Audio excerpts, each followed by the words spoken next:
Olá pessoal, como vocês sabem, em virtude da pandemia que a gente está vivendo, é, as próximas aulas, pelo menos nos próximos 15 dias, a gente vai fazer através da plataforma EAD da instituição, né?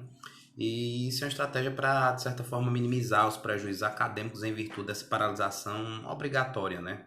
Em virtude de decisão tanto estadual como o próprio MEC, enfim, a recomendação dessa paralisação, certo? Para a gente de fato conseguir ter um bom resultado, vamos precisar da sua atuação, né? Sua atuação como aluno, você vai precisar assistir às videoaulas que forem disponibilizadas, você vai precisar fazer as atividades sugeridas, vai precisar ler também, né, aquilo que for solicitado. Então, peço a vocês que se dediquem nesse momento, né? Lembrar que a gente, além de se cuidar do ponto de vista físico, né, de forma séria, porque é uma crise muito grave, a gente tem que, do ponto de vista acadêmico, aproveitar esse tempo para também realizar nossos estudos, tá certo? Essa aula que a gente vai agora iniciar, ela vai tratar sobre os elementos que compõem a sociedade. Né? Quais são os elementos que compõem a sociedade? Inicialmente, a gente já percebe que para existir uma sociedade tem que ser óbvio, né? Um grupo de seres humanos, uma pessoa só não vai fazer sociedade. Então, um grupo de seres humanos, agrupamento humano, esse grupo de seres humanos, ele tem que ter uma finalidade, um propósito, um valor social. Para que serve a vivência em sociedade? Além disso, essa sociedade, esse agrupamento humano, ele conduz, ele produz diversas manifestações repetidas, ordenadas, chamadas manifestações em conjunto, e por fim, a presença do poder para regulamentar a sociedade. Inicialmente, sobre finalidade ou valor social. Primeiro elemento que a gente passa a estudar: finalidade ou valor social.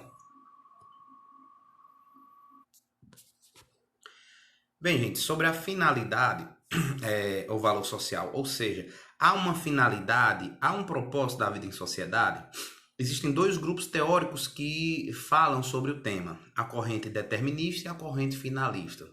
A corrente determinista, de uma forma geral, defende que não há finalidade na vida social. Por quê? Não há uma finalidade na vida social porque a vida em si ela é desprovida de propósitos. Como assim? A vida, né, seja individual ou coletiva, de uma forma geral, ela não tem uma finalidade. Nós nascemos e vivemos de uma forma pré-determinada por diversos fatores. Então, a vida é uma sucessão de fatos inevitáveis. Não tem como a sociedade interferir no destino que é traçado para cada indivíduo. Para explicar melhor essa ideia da corrente determinista, deixa eu dar um exemplo. A corrente determinista ela foi uma corrente de pensamento que se desenvolveu bastante, tentando dar áreas de cientificidade, né, durante o final do século XIX e início do século XX. Foi rica a produção deles, no sentido de quantidade, em estudos de criminologia. Deixa eu dar um exemplo. Em um estudo de criminologia buscava-se descobrir quais as causas da criminalidade. Então, alguns estudos deterministas foram feitos levando em consideração diversos fatores. Por exemplo, estudos que se faziam buscando atribuir as características físicas do indivíduo ao fator criminoso. Como assim? Faziam estudos de, por exemplo, morfologia, medição dos criminosos, cor de pele, tamanho do crânio, enfim. Diante de vários estudos, eles traçavam um perfil daquela pessoa que era criminosa. Em outras palavras, o determinista ele entende que tem fatores, né, da vida social ou da morfologia da pessoa que por si só acabam conduzindo a determinadas posturas, a determinados resultados. Outros estudos que eram feitos também, levando aqui em conta o fator ambiental, por exemplo, levavam em consideração a condição climática. Fazem um seguinte paralelo. Em países do norte, em países de regiões frias, a criminalidade é baixa, como a Suécia, por exemplo. Em países da região sul, um país de regiões tropicais como o Brasil, a criminalidade é alta. Logo, a conclusão que chegavam, falsa conclusão, é claro, de que no norte, em locais frios, as pessoas seriam mais calmas porque a temperatura é mais fria, né? Teriam, entre aspas, sangue mais frio. Já em regiões sul, as temperaturas seriam maiores, as pessoas teriam um temperamento mais explosivo e a ocorrência de crimes seria maior, né? Outros fatores que comumente os deterministas gostavam de vincular seria, por exemplo, a classe social em que a pessoa se encontra. Se você nasce numa classe social pobre, num bairro pobre, o seu caminho está traçado. Ou você será pobre ou você será bandido, né? Então, os deterministas, de uma maneira geral, isso aqui eu estou citando alguns exemplos de determinismo do ponto de vista de criminologia, só para a gente perceber, de uma forma geral, como os deterministas eles pensavam. De um modo geral, para eles, a vida em sociedade, ela não tinha um propósito, não tinha como você atribuir à sociedade uma função, um propósito, porque as vidas de cada indivíduo já está pré-determinada, né? É uma sucessão inevitável de fatos, e você não tem como se desgarrar, sair daquele seu destino. Se você nasceu numa classe pobre, se você nasceu numa região periférica, o seu destino é aquele mesmo, você não consegue sair daquela situação, você vai terminar pobre ou bandido.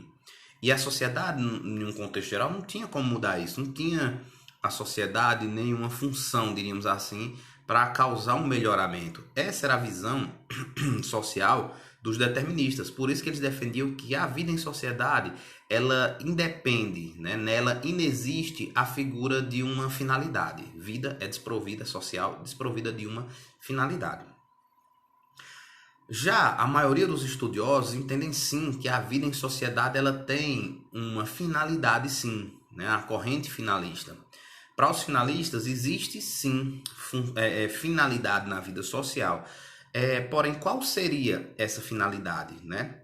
Diante de diversas discussões sobre isso, de uma maneira geral, é aceito que, pelo menos teoricamente, a finalidade da vida social, da vida em sociedade, é promover o bem comum de todos. E o que seria esse bem comum, né? O que seria essa ideia de bem comum? Bem, a ideia de bem comum, ela se traçaria na seguinte perspectiva, de que a sociedade ela tem que ser o espaço que propicie a todas as pessoas que dela fazem parte que possam atingir os seus diversos objetivos de vida, né? Em uma forma mais romântica, talvez, seria a sociedade responsável por fornecer a nós, os indivíduos que fazem parte dela, os mecanismos para que a gente possa atingir a nossa felicidade. Então, o objetivo de vida que eu traçar, eu tenho que na sociedade, ou os objetivos de vida que eu traçar, eu tenho que na sociedade conseguir produzir. E a sociedade ela tem que me dar essas oportunidades.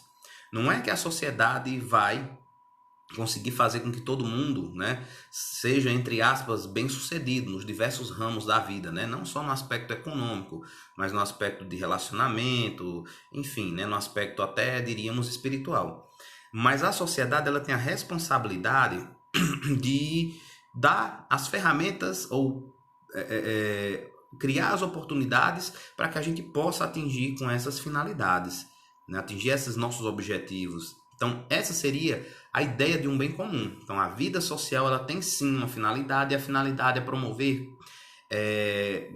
que se atinja o bem comum. A promoção, né, das diversas possibilidades, né, e das oportunidades que os seus integrantes precisem para atingir os seus objetivos e suas ambições, diríamos assim. Essa é a corrente finalista e a ideia atualmente mais aceita, sendo essa corrente determinista, ela cientificamente hoje rechaçada, né? Ela é uma ideia hoje que não encontra, de uma maneira geral, um respaldo, diríamos assim. O segundo elemento da sociedade, né, que compõe a sociedade, conforme eu tinha falado anteriormente para vocês, são as manifestações em conjunto. O que são as manifestações em conjunto?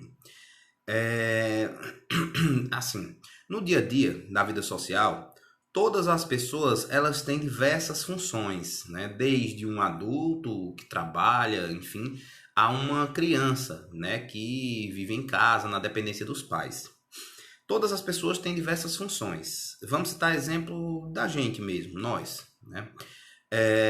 Você, como aluno, você provavelmente muitos trabalham, então você tem sua função econômica. Alguns não trabalham, mas vocês estudam, vocês já têm outra função no cotidiano de vocês. Muitos são pais, muitos são filhos, amigos, irmãos, ou seja, por mais que não seja só atrelar da questão financeira, que a gente não pode só atrelar a questão financeira, né? A vida, né, da gente, ela tem diversas atuações, diversas funções que cotidianamente a gente realiza, que a gente produz. Então, dioturnamente, todos os dias ou periodicamente, a gente exerce diversas funções. Funções econômicas, funções afetivas, funções religiosas, né, sociais, em relação à amizade. Então, a gente tem diversas funções praticadas no dia a dia. E essa nossa atuação, que é conjunta, todos têm essas diversas funções, e são reiteradas, ou seja, repetidas, reiteração dos nossos atos, essa reiteração, essa repetição dos nossos atos seguem uma ordem. Como assim, Jânio? Segue uma ordem. As nossas atuações na vida social, elas são reguladas, né? Elas são reguladas, são regulamentadas. Essa é a ideia de ordem. Sobre ordem, a gente tem que traçar um paralelo, uma diferença entre as normas naturais e as normas éticas. Norma natural. Imagine a lei da gravidade, lei física da gravidade. Se você soltar um objeto, qual é a consequência daquilo? Causa, soltei um objeto, consequência, cai, o objeto cai. Se você repetir esse experimento diversas e diversas vezes, muito provavelmente o resultado sempre será o mesmo. O objeto solto, ele cai. Essa é a ideia de uma norma natural. A norma, né, as normas da natureza, as leis físicas, elas seguem uma lógica chamada lógica do ser.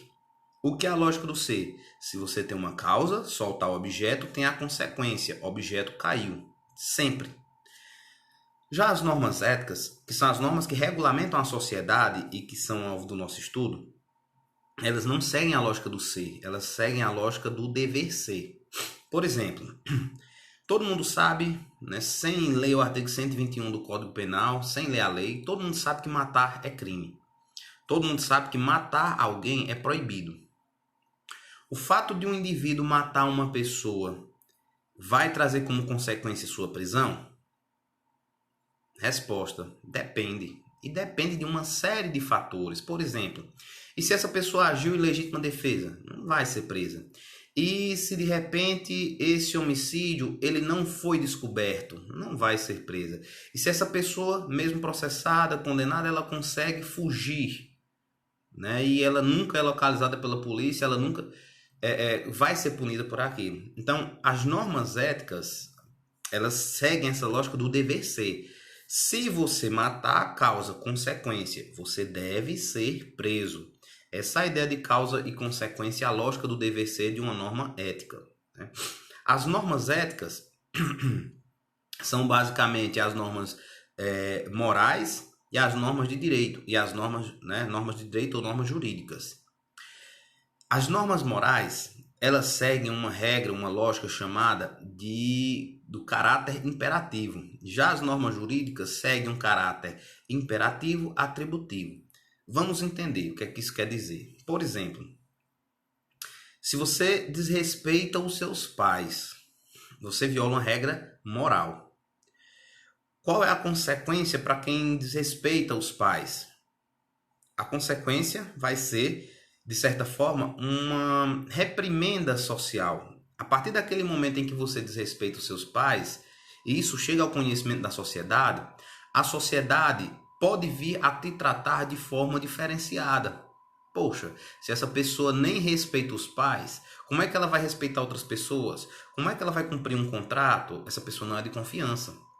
Então, de repente, parte da sociedade, ou maior parte, enfim, da sociedade, sabendo daquilo, ela pode te dar um tratamento de indiferença, um tratamento de exclusão.